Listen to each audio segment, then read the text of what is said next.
समझे बच्चों? जी मास्टर जी। स्वागत है बच्चों आप सबों का फिर से एक बार आपके अपने चैनल जी मास्टर जी पर। और आज का वीडियो बहुत ही खास है, इसलिए अंत तक बने रहिएगा, बीच में वीडियो को छोड़कर न जाएं।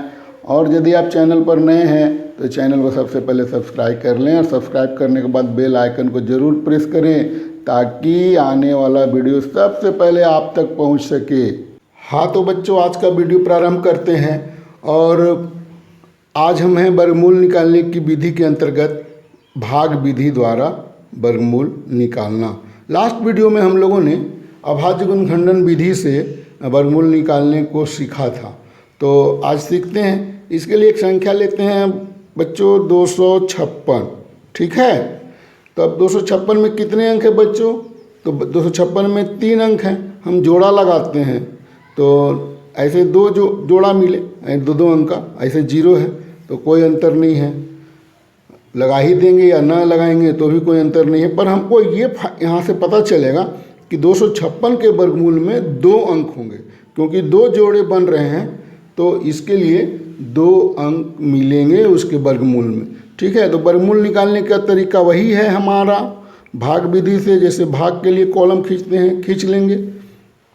अब क्या करेंगे कि इस 2 के लिए पहले पता लगाएंगे कौन सा अंक हमको मिलेगा। तो एक ऐसी संख्या हम सोचेंगे जिसका वर्ग करने पर या जिसको उसी से गुना करने पर 2 मिले। तो 2 का अगर 2 सोचेंगे तो 2 दूनी 4 हो जाएगा, तो वो संख्या तो बड़ी हो गई इससे, इसलिए 1 सोचते हैं। और 1 को 1 से अगर गुना करेंगे बच्चों, तो 1 को 1 से गुना करेंगे तो कितना आएगा? तो 1 आ जाएगा, ठीक है। तो जब 1 आ जाएगा तो घटा देते हैं इसको और इस कॉलम को जोड़ देते हैं, तो 1 और 1 2 हो गया, यहाँ माइनस कर देंगे तो ये आ जाएगा 1। तो अब हम लोग देख रहे हैं आप कितनी बार में भाग दिए थे, तो 1 बार में। तो अब हम लोग देखते हैं कि भाजक कॉलम में 2 है, भाज्य के कॉलम में 1 है। एक बार प्रक्रिया हो गई हमारी। ऊपर से हम उतारेंगे संख्या को एक साथ 256 को एक साथ उतारेंगे और ये संख्या हो जाएगी 156। 2 अंकों को एक साथ उतारेंगे। अब भाग में हम लोग एक एक अंक उतारते थे ना, अब यहाँ पर 2 अंक उतारेंगे, ठीक है। अब 156 मिला तो हम कोई ऐसी संख्या सोचेंगे जो 2 के बगल में लिख दें। और 2 के बगल में यदि 5 लिख देते हैं बच्चों, तो ये 5 को अब इसमें 5 से गुना करेंगे तो ये 125 हो जाएगा, जो 156 से छोटी है। तो 5 तो लिख नहीं सकते, तो 5 के ऊपर जाते हैं हम लोग। अगर 6 लेते हैं, देखते हैं कि 156 के नज़दीक पहुंचते हैं या उसके बराबर पहुंचते हैं या उससे अधिक पहुंचते हैं। अधिक हम ले नहीं सकते हैं, बराबर पहुंचेंगे तो हमारा काम हो जाएगा, और कम पहुंचेंगे तो फिर प्रक्रिया आगे बढ़ेगी, ठीक है। तो अगर 6 बार में देखते हैं तो 6 6 36 की 6 हाथ में 3 और 6 दिन 12 और 3 15। हाँ 156 तो हमको मिल गया। इसका मतलब है कि ये हमारा काम हो गया। तो अब इसको माइनस कर देंगे तो यहाँ शेष तो 0 हो गया। भागफल में यहाँ पर 6 लिख देंगे। अब यहाँ पर इस कॉलम को भाजक वाले कॉलम में जोड़ देंगे अंकों को, तो 6 6 12 की 2 और 2 और 1 3, तो 32। तो ये हमारी प्रक्रिया जो है यहीं पर समाप्त हो गई और वर्गमूल यहाँ पर निकालने की जो प्रक्रिया है वो पूरी हो गई। 256 का वर्गमूल कितना निकला? तो कितना भागफल है बच्चों? भागफल है हमारा 16, इसलिए 256 का वर्गमूल हमारा होगा 16, ठीक है। अब ये उत्तर सही है कि गलत है, तो इसकी भी जांच होनी चाहिए। तो हम जांच ऐसे करते हैं कि जब यहाँ 16 मिलेगा यहाँ इस कॉलम में, तो ठीक उसके तिरछे यहाँ जहाँ अंत में हम लोग भाजक को जोड़ रहे थे, तो अंतिम रूप से जोड़ जो मिलेगा तो सीधे इसका दुगना मिलेगा, 16 दूनी 32, ठीक है। तो इसका मतलब हुआ कि हमारा वर्गमूल सही है, ठीक है। तो एक और तरीका है जांच करने का कि हम अगर आंसर को वेरीफाई कर ही लेना चाहिए बच्चों, और इसको गुना कर देंगे तो 6 6 36 की 6 हाथ में आएगा 3 और 6 एकम 6 और 3 9, 6 एकम 6 और 1 कम 9। तो इस तरह से 6 9 56 के 5 हाथ में 1 और 1 2, 256। तो फाइनली ये हमको 256 मिल गया। इसका मतलब है कि हमारा आंसर जो है सो सही है, ठीक है बच्चों। तो अभी हम लोग क्या करेंगे, एक बड़ी संख्या को लेकर के और इस विधि को पुनः सीखते हैं। और आप भी मेरे साथ अपने नोटबुक पर कॉपी कलम के द्वारा अपना प्रैक्टिस करो। अभी थोड़ा सा एक बड़ी संख्या लेते हैं, ठीक है। अभी एक हम लोग संख्या लेते हैं बच्चों 1024, 1024। तो अभी थोड़ी सी बड़ी संख्या होगी, इसमें 4 अंक हैं। तो देखते हैं कि कैसे इसका वर्गमूल निकालेंगे। तो हम दो दो अंक का जोड़ा लगा लेंगे, 2 जोड़े मिले, इसका मतलब वर्गमूल में 2 अंक होंगे। ठीक है, अब हमको एक ऐसी संख्या सोचनी है कि जो 10 मिले या 10 से अधिक नहीं हो, 10 के बराबर हो या 10 से कम हो, अधिक नहीं हो। तो ऐसी कोई एक संख्या लेंगे, तो ये 2 का लेंगे 4, 3 से लेंगे 3 तिहाई 9। तो एक संख्या 3 मिल गई, तो 3 के नीचे 3 लिखेंगे, 3 तिहाई 9। इसको माइनस करेंगे तो हमारा मिल जाएगा यहाँ पर 1, और 3 और 3 को जोड़ देंगे तो ये मिलेगा 6, और यहाँ पर अब भागफल में हमारा आया था 3 बार में। ठीक है, अब ऊपर से हम लोग कितना उतारते हैं, एक साथ उतारेंगे 2 अंक 24, तो ये पूरी संख्या हो गई 124। अब 124 के लिए हम लोग सोचते हैं कि क्या 6 के बगल में कौन सी संख्या लिखेंगे कि 124 मिल जाए, उसको लिख के और फिर उससे गुना करने पर।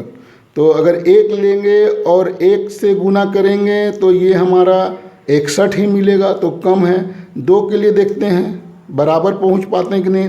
तो 2 दूनी 4 और 6 दूनी 12। तो ठीक है, हम लोग पहुंच गए 124 पर। तो इसको माइनस कर देंगे तो यहाँ पर शेष हो गया 0 हमारा, 2 बार में भाग गया, तो ये 32 लिख दिए हम लोग। और इसको जोड़ देंगे, 2 और 2 4 और 6 की 6, तो 64। तो ठीक है, एकदम देख रहे हैं कि 32 का दुगना है 64। इसका मतलब है कि हमारा जो प्रक्रिया है भाग की वो सही है, वर्गमूल निकालने की जो विधि है वो सही है। इसलिए 1024 का वर्गमूल हम फाइनली लिख सकते हैं कि ये 1024 का जो वर्गमूल होगा वो कितना होगा, फाइनली 32 होगा। ठीक है, तो ये हुआ एक अंक। एक और बड़ी संख्या ले सकते हैं बच्चों, 5 अंक का। 5 अंक की एक संख्या लेते हैं हम लोग, जैसे एक संख्या ले रहे हैं हम लोग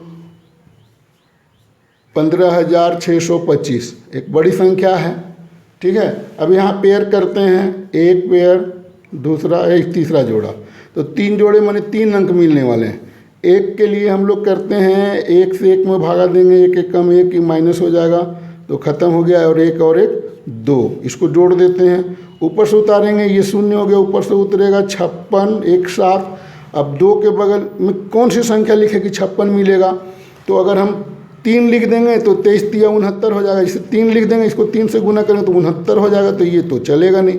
अब फिर अगर 4 तो लिख ही नहीं सकते हैं, 2 लिखेंगे, तो 22 दूनी 44। तो हम लोग इसको कर लिए, 2 दूनी 4 और 2 दूनी 4, इसको माइनस कर देंगे, इसको प्लस कर देंगे। तो ये हमारा पहली बार में गया था 1 बार में, और फिर बाद में गया 2 बार में। तो 44 को घटाएंगे तो 6 में से 4 गया 2, और 5 में से 4 गया 1, 2 और 2 4 और 2 24 हो गया यहाँ पर। अब ये फिर से एक प्रक्रिया हमारी बढ़ेगी यहाँ पर कि ये 24 है हमारा, और प्रक्रिया हमारी बढ़ेगी। हम ऊपर से 2 अंक उतारेंगे एक साथ 25, और फिर हमको सोचना है कि 24 के बगल में कौन सा अंक लिख दें कि ये 1225 मिल जाए। तो अंक, इकाई का अंक यहाँ पर 5 है। अधिक संभावना है, बहुत अधिक संभावना है, या ओनली 1 संभावना है, इस संख्या के अंत में 5 ही होगी। और इसको 5 से गुना करेंगे, तो गुना कर देंगे इसको, तो 5 5 25 के 5, और हाथ में 2 और 4 25 20 और 2 22 के 2, हाथ में 2 और 5 दूनी 10 और 2 12, ये संख्या 1225 हमारी मिल गई। ठीक है, तो इसको माइनस कर देंगे यहाँ पर, तो शेष हमारा हो गया 0। भागफल में हम 5 लिख देंगे, 125, और इसको जोड़ देंगे, 5 5 10 की 0, हाथ में 1 4 1 5 और 2, तो 125 यहाँ हमको मिल गया भागफल के कॉलम में। यहाँ हमको मिल गया 250। भाग की क्रिया सही है, वर्गमूल निकालने की प्रक्रिया सही है। तो 15,625 का स्क्वायर रूट होगा 100। 15,625 का स्क्वायर रूट होगा 125। तो ये हमारा आंसर हुआ, ये आपका तरीका हुआ। तो बच्चों, हिम्मत नहीं हारनी है, ठीक है, और डरना नहीं है। गणित बहुत ही मज़ेदार विषय है। बच्चे थोड़ा इसे भय खाते हैं, पर डर का कोई कारण नहीं है।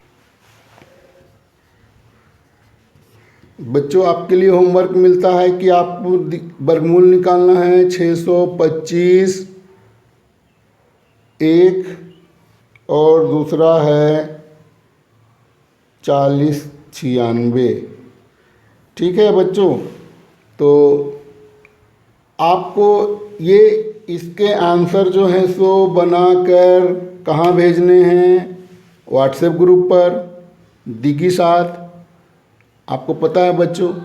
और दूसरा कहाँ भेजना है? आप यूट्यूब चैनल पे भी आप वहाँ कमेंट्स में आंसर लिख देना, वो भी ठीक है। और मेरे पर्सनल नंबर पे भी आप व्हाट्सएप कर सकते हैं, या किसी भी माध्यम से आप मैसेज कर सकते हो। और आपको मेरा फ़ोन नंबर पता है, फिर से एक बार लिखता हूँ, यहाँ लिख देता हूँ मैं।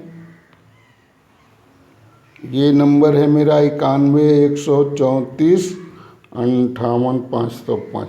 तो आप वर्गमूल इसका बना के और इस पे व्हाट्सएप नंबर पे सेंड कर देना। तो ठीक है बच्चों।